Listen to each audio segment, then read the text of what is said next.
Mike, welcome to Kerrang. Welcome to Thank you. Kerrang in Conversation. Congratulations on the release. It's Thank you. 2 weeks now, Yeah, right? The yeah. record's been out. Um, How's if even has it been yet I 2 think it's weeks? 2 weeks Jeez, tomorrow. God. 2 weeks tomorrow, I think. Yeah. We'll No, go you're with right, that. You're right. Let's You're say right. You're 2 right. weeks tomorrow. How does it feel to have the record out and to be sharing it with people? It is really. I was so glad to get it. I actually the original what I originally wanted to do was to put out everything I had on January 1st. Like that's how anxious I was to just communicate with the fans, put my story out there. And then management and the label were the ones that talked me into kind of waiting a little bit because they knew that I was, the longer I work on something, it tends to get better, and I can tend to come up with some songs that I wouldn't have come up with otherwise. So they suggested I, just work on it a little more. And part of it was because I think if I had released it at that point, a lot of the more positive, the more hopeful stuff that happens towards the end of the record wouldn't have been on it. So I'm really glad that we did that. In January, then, what state was the record as we know it now? Like, how many of those tracks were finished in January? What It's was a great that, question. the addition? I think most of the first 2/3 of it were done. And I think some of the songs wouldn't have been as good. They wouldn't have been as finished as they are now. And I literally was I just wanted to. The reason for it wasn't that I felt the music was done. It was just that I felt like I wanted to start the year with a clean slate. That was what I was really operating on. And they were everybody knew that. So they were just no, you're not. The music's not done. You just want to be out there. So, I waited and I worked on it some more. And I think, I don't even think if I had done that, I don't think Make It Up As I Go would have been on there yet. It was not, and not really. Yeah, that one wasn't done. IOU, probably the last. Yeah, some. I think the last three songs on the record. Kerrang's spoken to you a few times throughout this year. We spoke around the release of the post-traumatic EP. That's right, yeah. And then we spoke to you again just before the record came out. And thank you, by the way, thank you for that, because that initial interview was one of the. I think it might have been the first one I did. I think it was, yeah. Since Chester passed, and it was really respectful, which is it made me more open to the idea of doing interviews in general at this during this time. So you helped me out. Yeah, no, that's Thank you. That's real. Yeah. How does it feel now? Now the record is out. Okay, we're talking to you for the first time now since the record has been released. How do you feel now, having had a bit of separation from its creative process? Well, I mean, I think, I've said along the way that it's basically like a diary. So it's not the same as what I normally would do when it comes to an album. It normally I'm focused more on the thematic threads of it, and what topics do I want to sing about. And it's almost like the effort is in finding the songs and making them real. This one was more it was just coming out whether I liked it or not, and it was just a matter of capturing the things that I was thinking and the stuff that the words really that were already happening, and then finding the best music to support them. If that makes sense. Tonight's interview is kind of, we've got a mix of some questions that some of the guys in the room here today sent in as well. So in terms of the writing of Post-Traumatic, David from Hertfordshire, who I believe is here tonight. David? Hey, David. He'd like to know which of the songs that you found hardest to put together on that record. And I guess you can interpret hardest in any way that you wish. That's a good question.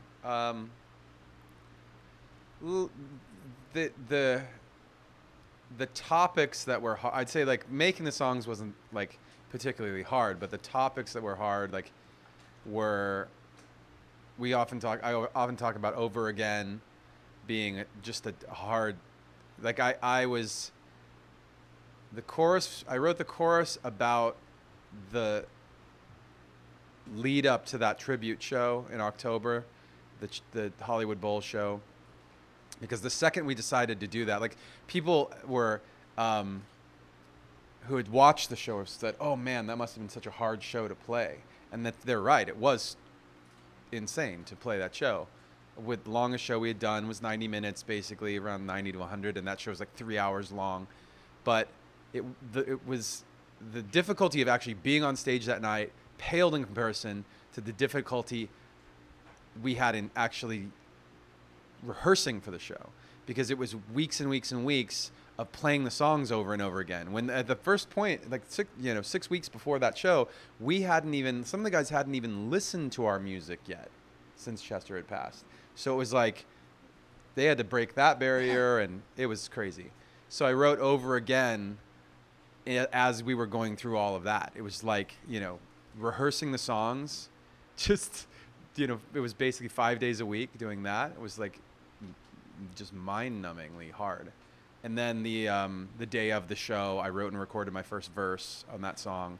And the day after the show, I wrote and recorded the second verse. And I realized after I'd done it and I listened to it, that I had done it just to do it, not that I would put it out in the world. And then I listened to it and I realized that I had an opportunity to capture these little moments. Eden from Oxfordshire. Eden, hey. Eden wanted to know about your collaboration with Chino on Liftoff. Obviously, both of you have come from a position of losing a bandmate who was very close to you. How did that play into the collaboration with Chino? He was one of the people that I thought of early on when I thought of maybe having other people on the record. I thought of him early on for that reason, because it seemed to me that if somebody was going to join me on any of the tracks, they probably needed to have personal experience with the subject matter, and I didn't want any tourists. So he was the opposite of that. He was a guy who was really, knew very well. And when Chi had passed away, I was at their tribute show. I played with them on stage, and part of it wasn't just having him on the song. Part of it was getting together. We hadn't gotten together yet and just talked about things, So I got to ask him, what did you do? What was that like? And it was really nice. It was really, his perspective was very broad. He had a lot of healthy space between him and everything, and still spoke really lovingly about Chi and we talked about some things that we had done. I'll tell you a quick Chi story for those of you. Some of you have definitely heard this story, but for those of you that haven't, maybe just watching and stuff, there was a time when we were on tour with Deftones back in Europe, and back in 2002. It was I think our first tour in Europe, and it was definitely our first tour in Europe, and we were supporting them, and a lot of the journalists who were coming to talk to the band and shoot photos of the band had never met us or seen us before. So we were back in this room and at the venue early in the day, and we were waiting for this photographer to show up and shoot us for a magazine, and Chester wasn't there. He had I don't know if he was sick or he was just late, but Chi comes walking by and he's like, "What's up, guys? What are you doing?" And we always we had the best relationship with that guy. He was just so sweet and so funny and friendly, and he came in, we were talking, and we were telling him this photo shoot's supposed to start and Chester's not here, and he's like, "Let me stand in." I was like yeah, absolutely. The photographer comes in. He's like, "So sorry I'm late." And he's like, "Nice to meet you. Nice to meet you. Nice to meet you." And then he's like, and he doesn't have any idea what any of us look like. So Chi just stands there and gets in the picture and stands in the front and does. And the best thing is he's been shooting photos for a long time. We've only been doing it for a few months. He's got a lot of experience, so he knows all the front man things to do. So he gets way in the front of the band and he's posing, looking all cool, and we are just cracking up in the background, just trying to be serious. And the guy shoots he does the entire photo shoot with the wrong singer and leaves, and it's over. I can't even imagine what happened when he got back. So what happened to those photos? I never saw them. They must exist somewhere. They have in the to world. exist somewhere. I mean, this guy, if you're out there, please show the world these photos. Like, I don't know where they are. Tag me. He's probably shown them to people. Like, tag me in this photo because I need to see these pictures of us with Chi just like, you know, so ridiculous. Yeah, super funny. I like to think that he still, maybe to this day, doesn't know. Still looks at those photos and goes, that was a great, Oh, great man, day. that would be amazing, wouldn't it? Yeah. Talking of collaborations, Danny from York, who I think's here, Danny. He'd like to know if there's anyone that you've really loved working with, or if there's someone that you'd like to work with in the future. Oh, I thought he was going to say, or somebody who was just really... We can do that as well. Just a garbage human.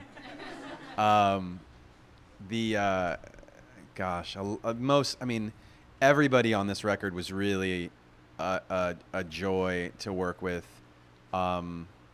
Kay Flay stands out. She's just so great and so talented and like super smart. She's just really smart and really in control of, like, she just knows exactly who she is and is like has that way about her that when something's not her thing, just of making it go away, like just turning it into something that's great. And it's I love that about her. Yeah, Chino was great. Everybody was great. Grandson's awesome because he's so new, so green, so new. Like, he's really passionate and he's really talented. And he is. Do you guys know his music? Have you heard him yet? I mean, you know him on the thing, I think, but on Running from My Shadow. But he just put out an EP the same day as Post Traumatic, it's really good. And I think he's just got a ton of potential. And he's just a really enthusiastic, you know, like the other day he FaceTimed me. I'm like sitting in my hotel room. I'm like, who's FaceTiming me? Like, my friends don't even FaceTime me. They text me. They'll hit me on like a DM. They're not going to FaceTime me. I'm like, hello? And he's like backstage getting ready to sound check. He's like, what's up, man? Like, oh my God. He's the best. Like, I love that energy, you know? It's like contagious. What about future collaborators? Is there anyone that you out there at the moment that I can't, like, I always tell people, like, I of course I have people in mind that I'd love to collaborate with, but the second I say it, then it's like I just get Twitter spam about, like, you know, all that. So, you know, yes, I love, we'll save you that. I love music. I have plenty of people in mind that I would love to collaborate with. Sometimes they don't want to collaborate. Sometimes they do, and we try, and it sucks. And then sometimes we do, and we try, and it's great. So, you know. How often, from your experience, do those collaborations work out? For whatever, you know, either for scheduling or just for those reasons of it just doesn't work? That's a good question. I don't know. I couldn't give you a percentage. I think usually if both parties want to make it work, usually it works.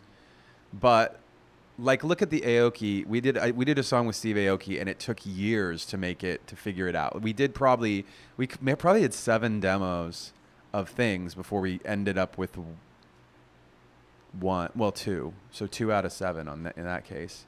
And the other ones, like, some of them we never had words on them. Other ones we did some stuff and then borrowed that and put it on the song that we actually liked, you know? So, yeah. It's complicated. It's just it's fluid, you know, kind of organic. Like, if you imagine, you know, like kind of how you make plans with just normal friends to do things, you know, there's got to be a little give and take. Like, this is actually like making a song that's like part of your career, so it's kind of higher stakes, you know. You said earlier that the last time we personally spoke was before this record came out, and the other thing that hadn't happened by the time that last time we spoke is that you hadn't been on stage. And I remember talking to you, and you were saying that you were working through the idea of how do I bring these songs onto the stage. Right. You've obviously done that since. Yeah. How was that creative process? Well, this show is really so all the shows I've done so far, and the ones I'm doing, like this one, I'm doing one in Philadelphia, and then I'm doing the Love Loud Festival with Imagine Dragons and Zed, and those are going to be just by myself. After that, I think I'm going to add a couple of musicians, like just like 2 people, and they're not. It's not guys from Linkin Park, and it's not anybody you guys know. So that's what I'm learning. Like as I go, I'm going, okay, I felt like there was a big difference between the show I did last week in New York and the one that preceded it. It's weird. It's really different for me to do these shows versus the shows I'm used to doing with the band. So as I go, I'm very critical of the shows. I can be critical and still enjoy the show. Like I will do the show. I'll look forward to the show. I'll perform the show and go, that was fun. And then I'll watch it back and go, okay, this was a mess. That was a problem. I know I did the second verse twice on this song. Oops. That happens when I forget, if I did that and Make It Up As I Go when I played Amoeba. Which is a record store in LA. And the beginning of both of the first and the second verse basically starts almost with the same words. One's wake up and one's woke up. And so I started the song and I went, oh crap, I'm singing the second verse. And then as I'm finishing it and then I'm going into the chorus, I'm thinking in my head, well, how does the first verse go? Is it this? No. And here comes the verse. Okay, second verse.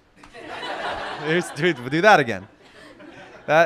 For me, like if I get the first couple words right, I'll get the whole rap verse right usually. But if I get the first couple words wrong, trouble. That leap of faith. It's that's trouble. First it's step. A little trouble. Yeah. Do you always watch your shows back to learn something and to think how you can? Not always, no. But at this stage, I've literally played truthfully with the solo thing. I've done in this month 2 shows. Like the rest of them have been TV, which is not a real show, and the show at the record store, which is kind of a show but not really. It's on a stage in the brightest bright room with merchandise everywhere. There's a huge difference between that and going into a club with proper lights and sound that the fans are in a.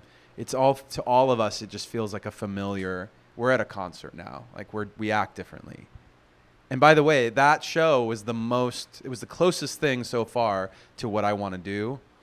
And I'm just going to hopefully just be able to improve on that. But my show for anybody who, I think most people haven't seen what it's going to be.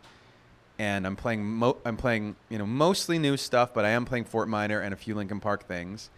And there's something, I want it to be fun. The hardest thing is a lot of people come into these things, come into the album, come into the show thinking that it's going to be sad. No way. I couldn't do that. Can I really think I can go around for any extended period of time playing sad shows? I'd be miserable. I wouldn't do it. So I want a fun show, a celebratory show, and different topics that aren't just about this year, and then moments where we can face those things and have a nice meaningful moment and then move on. How has it been to reconnect with your fans on that stage and in that crowd? Oh, awesome. Amazing. They've been so supportive. There are times when for all the guys, I think, they'll pass around messages that they see online, or you might tweet or see a tweet and text it to somebody and say, oh, did you see this one? This is really nice. I know our team, management has done that, and the label has done that. They just, it's just really nice. And I hope it picks the guys up, It did. I know it was really special and helpful for everybody in the first few months. That was the most helpful time. In terms of actually connecting with people on that, 10, 12 feet away from you, is that a whole different thing to having connections with people online for you? Yeah. Well, yeah, just the live energy, the real, tangible, like energy there. That's just, there's nothing like that.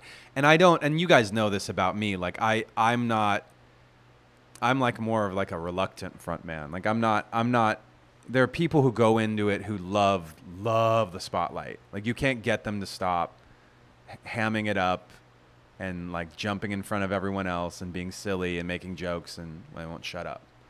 And there's nothing wrong with that. That's just not me. I've never been that way. And in fact, the first time I did, so after Hybrid Theory and Meteora and then Collision Course, I did the Fort Minor record. And part of that was I didn't go into it intending to get better as being in front, but that's what ended up happening. I started to realize, oh, this is like an opportunity to get better at that, to practice it on stage every night, to practice it when a camera's on, and just be comfortable in front of people. Because very few people that get up on a microphone in front of people and are like really comfortable with that.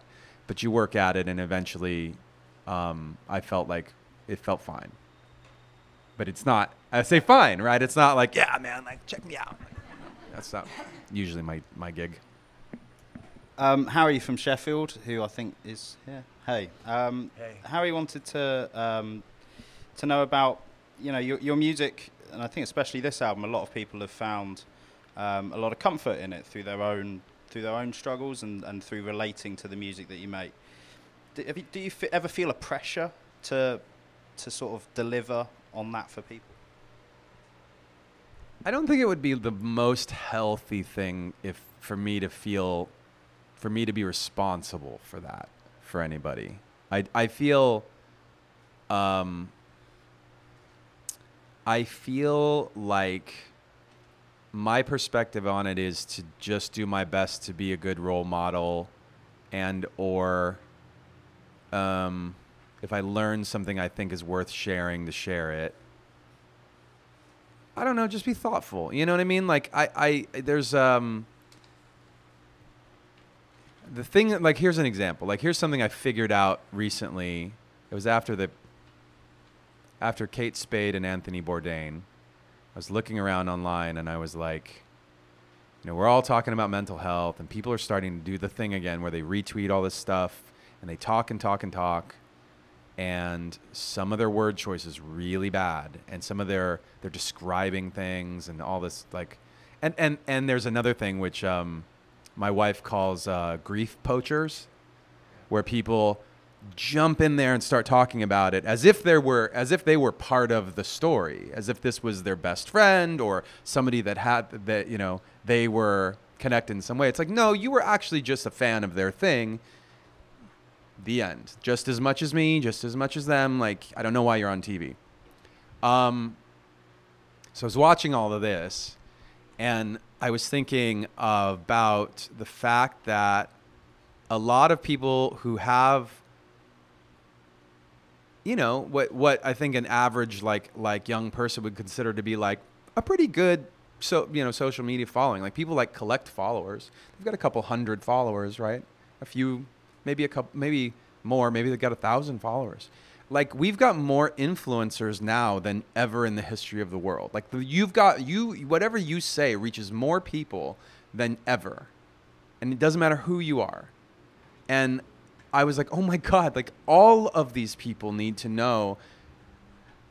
Died by suicide, not committed suicide. They all need to know. Oh my gosh, you gotta be careful about the way you describe these things. You can't be graphic. You can't be sensationalistic. You can't, so on. So that was, I was able, like, a bunch of people asked me to do interviews on these news programs about it, and I was like, yeah, what I realized this week is that people keep pointing the finger at the journalists, like, yeah, you guys absolutely have a responsibility, but guess what? So does everybody else. And by the way, we also have the most important thing is that we all have this currency that we don't even realize we have, which is our attention. We've got the currency of our click. And when you see a tweet and you go, oh, that's terrible, and you click on it, That's the opposite of what you should be doing. You're literally you're paying somebody to do something that you hate. If you're looking at it, you go, that's terrible, and then you click on it, you just give them ad revenue, and you gave them clicks and attention and traffic, and they benefited from it. So just realize that you have power, and you have like that's the form of currency. Snapchat went public with all this. They're a huge company worth all this money. They don't make money. They have value because of your clicks and because of your attention. So that's not even theoretical that I'm saying this. This has real world consequences and value. I'll get off my soapbox there. It's important to me. I mean, that's like, you talk about like my responsibility. Like those things are, that's my responsibility. You're an amazing role model. Thank you. I do my best.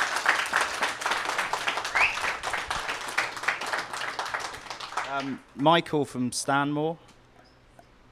Everyone's here. This is great. I was really worried that it was just going to be like, someone wouldn't say that name. It'll be everybody after this now, though, that you said that. Michael would like to know, since Chester's passing, has your perspective on music changed at all? Oh, on music? Huh.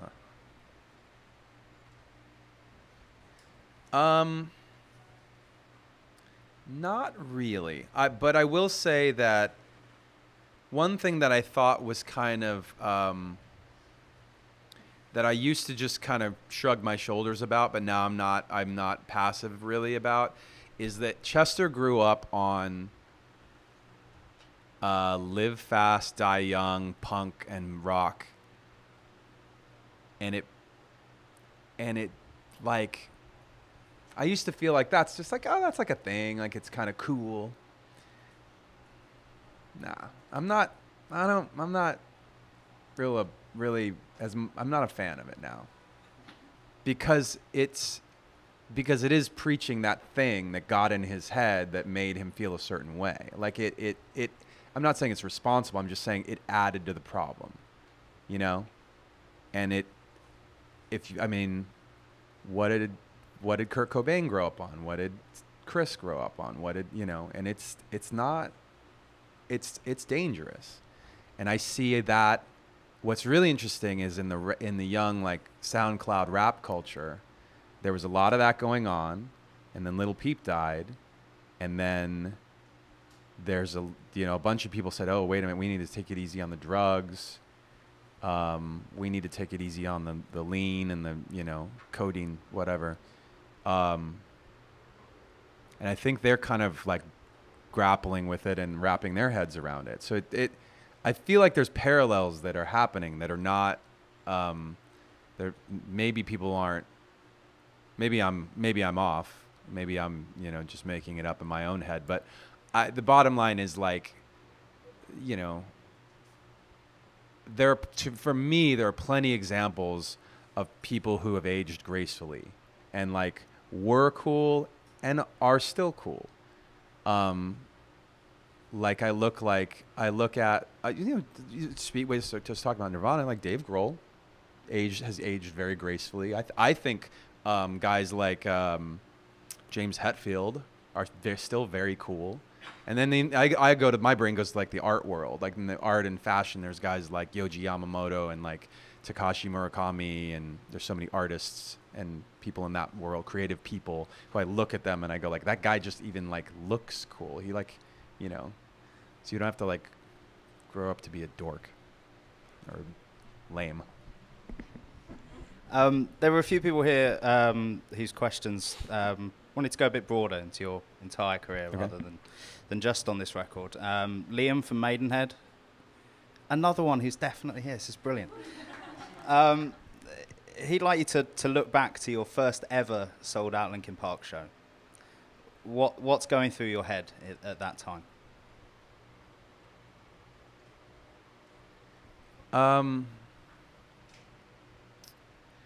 It was one thing that was going on. That's a great question. I remember us knowing, this was around the time when like you know, the album, we had thought that Hybrid Theory was going to debut with like selling like, I think the highest guess was around 11, 12,000 copies, and it debuted with 40 something, 42, 47 or something. And so we were already almost set up for like a suspension of disbelief, in a sense, that just everything was going to be, who knows? Like, it could have been, if something was the greatest, like it was supposed to be a thing and it was just a huge failure, we wouldn't have been surprised. And if it was like, you're supposed to sell 100 records and you sell like 100,000 records, we'd be like, okay. Wow, cool. Like, our whole like lens was so warped, and we knew it. We totally knew it. Yeah. I can't remember. The thing is, I was trying to remember, was it LA? It was like either, I want to say it was either LA or New York. Because I remember we headlined this, we played first on this radio show in New York. It was like a show of like it was like 5 bands, and we were first. And the very next time we came back, we played last. So it was fast, like when it was happening. If you could go back and talk to that person then, that Mike Shinoda then, Rebecca from London. Rebecca from London?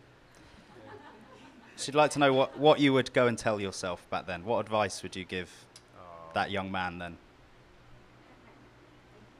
You guys are going straight to the red hair. I know you. I know you. I wouldn't even do that. Yeah, I wouldn't even. In the middle of the 2000s, that mic would have gone back to the earlier mic and been like, dude, what are you wearing? Knock it off with the hair dye.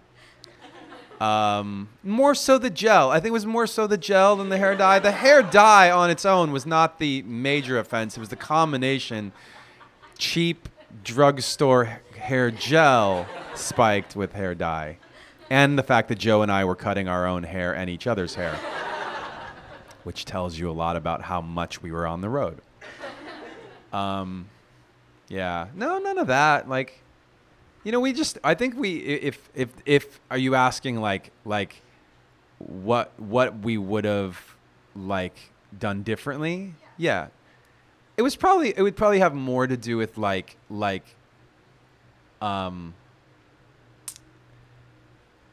taking our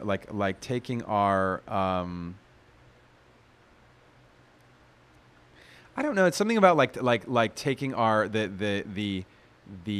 we always thought of our music in terms of long term and like legacy, like that, like, not that we thought we'd be a big band or we'd be around forever. Just like, if you're gonna plan something, you might as well plan like the steps that come after it too. Like, if it's important enough to say like, well, I'm gonna name my band this, then you obviously should say to yourself, like, what happens if the band is around for a long time? Is that name still gonna be any good? That's why you know, it's not good to name yourself some punny thing that you come up with drunk at a bar, because that's hysterical in the moment, and it might even be funny that month, but like by the time you're, you know, older, it's like a mess.